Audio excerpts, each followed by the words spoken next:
Yo, what's up, it's Ben MG Scully knocking out a new video for you guys today. There's a big fight announcement up now, between June the 7th and 10th, Niall Rudge is going to be fighting Marc Boswell. I'm super excited for this fight today, I'm going to be breaking it down for you guys, so let's get on right into it. Now, as you can see by this picture of me and Marc Boswell having a face-off, he's a pretty tall guy. I'm 6'1", and as you can see, he's a tall dude. So let's get into what's called the tail of the tape when it comes to boxing. Basically, Niall Rudge's and Marc Boswell's like statistics that you would use in a boxing match. So their age, height, reach, etc. So let's get into it. Niall is 5'10.5". Marc is 6'3". So there's a good 4.5 inches of height difference there. Marc has a very long reach.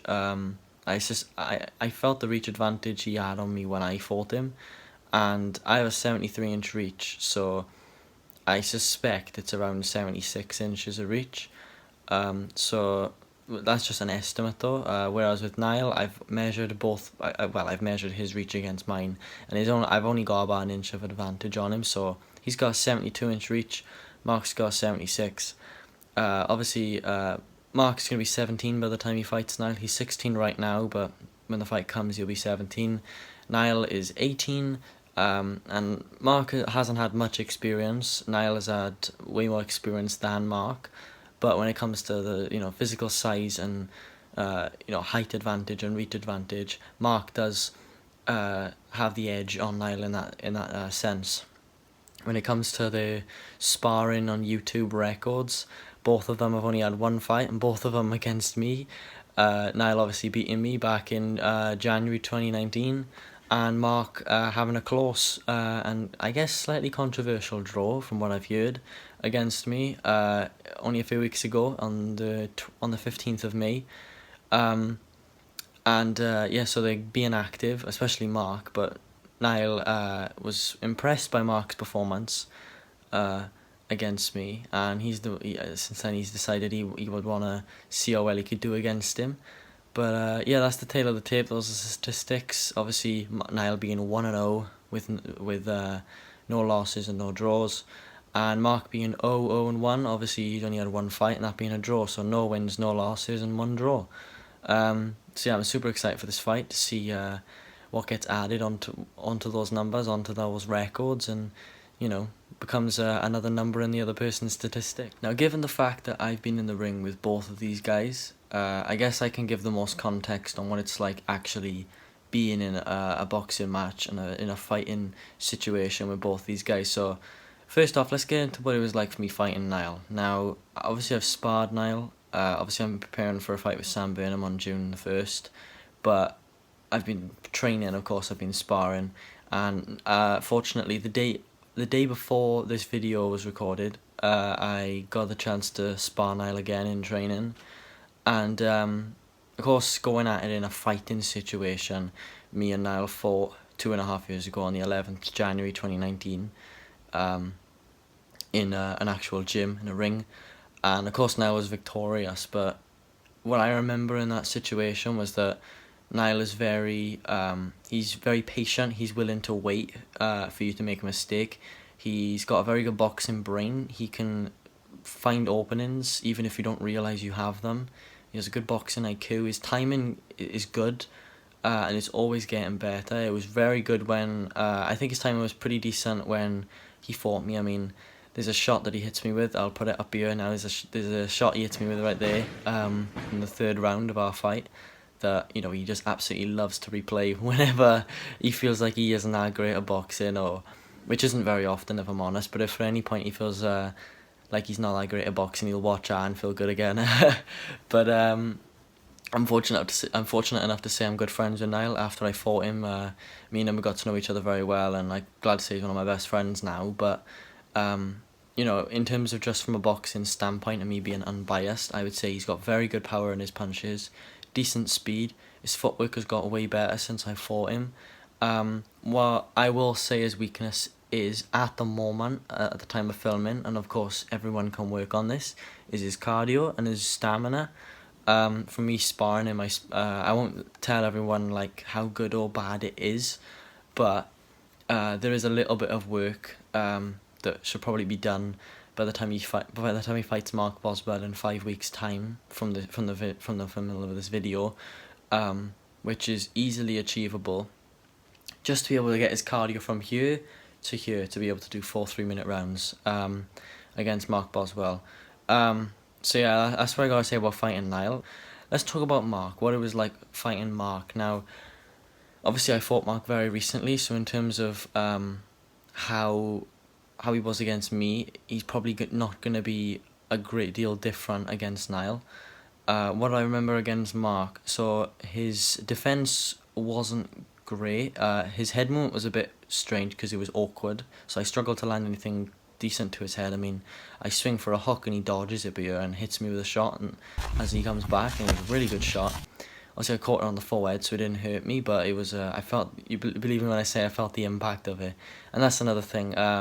He is a hard hitter, but so is Niall, and I'm not going to say what it was, but there was a reason why Marc's right hand was feeling pretty forceful on me, but his left hand was almost as powerful as his right.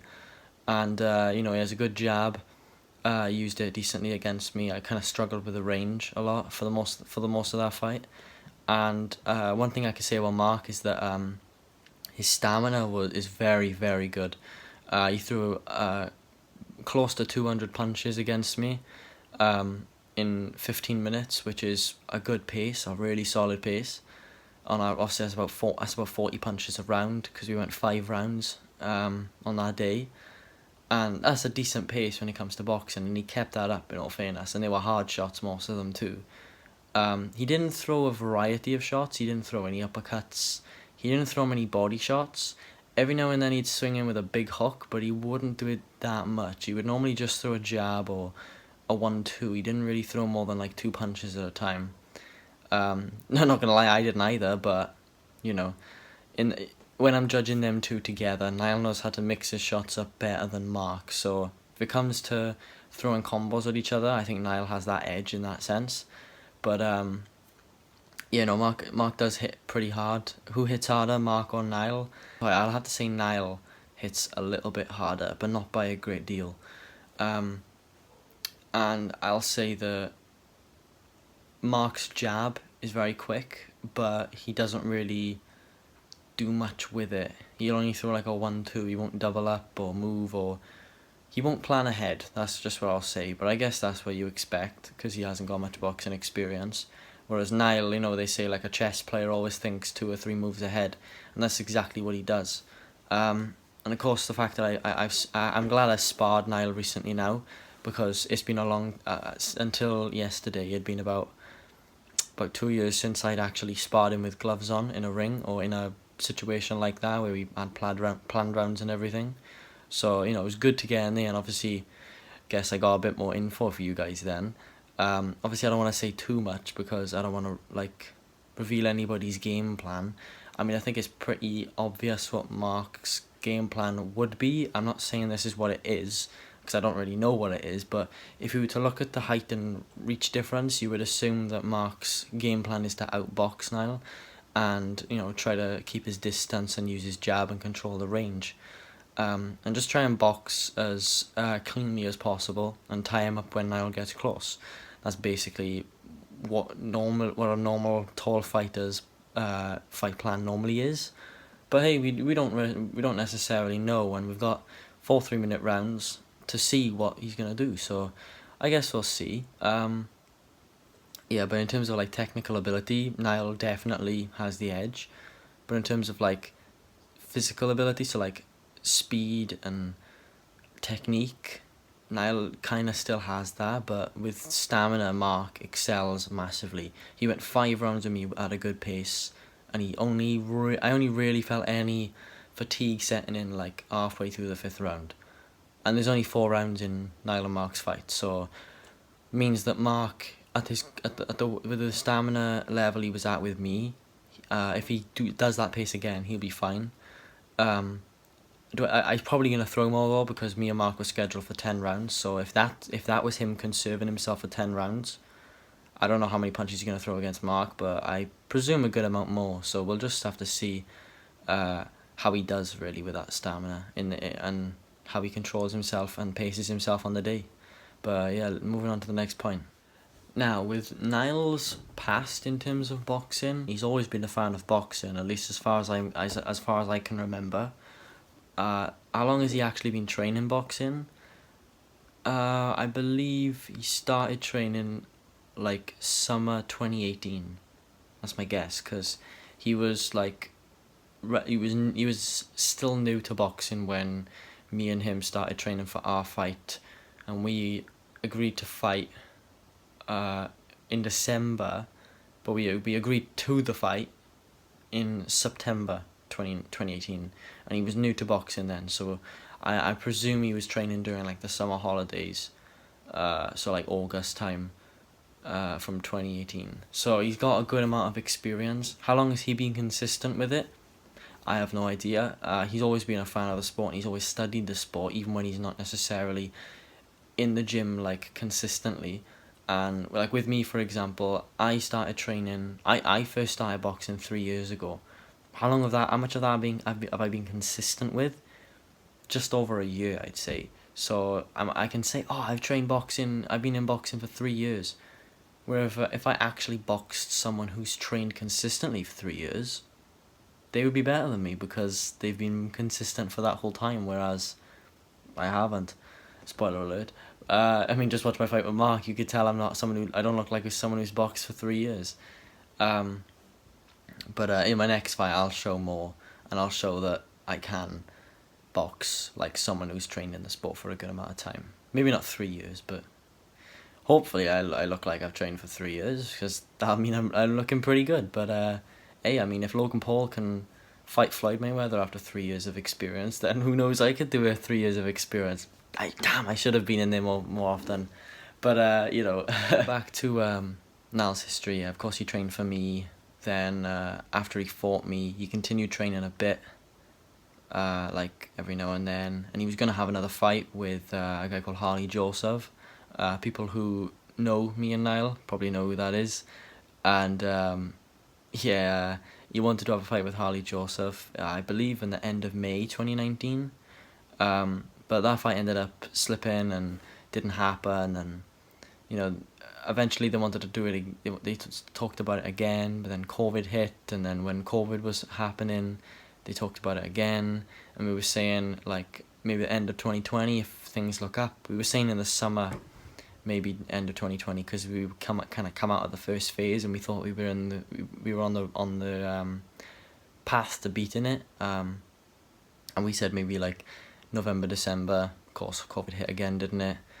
But now the fact that like we don't necessarily need a gym, we can always do it outside, have someone to be as a ref, and just be a bit more strict on terms of knockdowns, instead of checking if a fighter's on wobbly legs or whatever. If we see any of that, it's over, because we don't want anybody getting seriously hurt, even though they don't in real boxing. This isn't licensed boxing, so we don't want any injuries or anything like that. We don't want dudes getting knocked out. So if we can avoid that, that's good. So, but now that we can do this, and obviously I proved with fighting Marc Boswell that we don't necessarily need a gym to do this, and still get good views and generate hype around a fight. They're talking about it again. Marc's history in terms of boxing, he hasn't really got much of a boxing background. This is pretty basic, but he's had plenty of street fights growing up. So in terms of like being afraid to get hit and being scared in that environment, I don't think it'd be fair for me to say that he gets nervous. He was nervous to fight me, but that's probably because there was a camera there, not necessarily because I was there.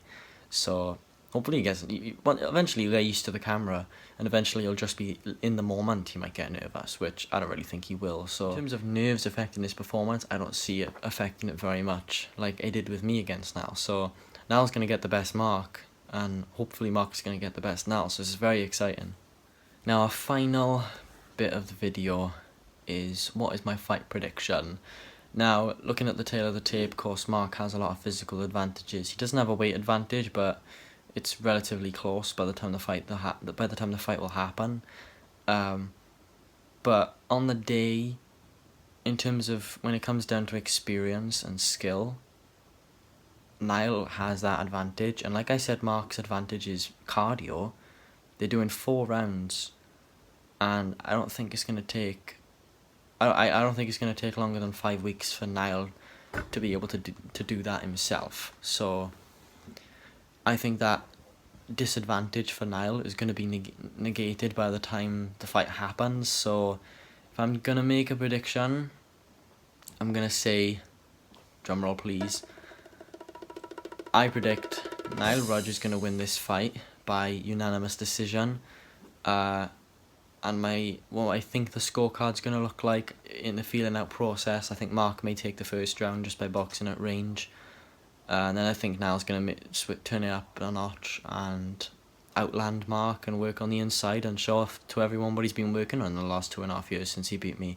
And I think Niall's going to end this fight as 2-0 and then move on to fighting Harley Joseph sometime in the near future. So I see a unanimous decision victory for Niall ensuing, and I see the scorecard being 39-37 to Niall Rudge. So thank you all for watching. I definitely look forward to this fight. That's my prediction. What's yours? If you disagree with mine, make sure to put it in the comments. And remember to like and subscribe and leave the notification bell on so you don't miss an upload. Thank you all for watching. I appreciate all the support you guys have been giving me recently. I've heard a lot of people saying they really like my videos in terms of people who actually know me, and you know, it makes my day and it makes me want to make more of these videos. So every view, every like, every comment, every subscription is dedicating me to making these great videos for you guys. So thank you all again. I really appreciate it. And I'll see you guys soon. Ben and B Scully is out.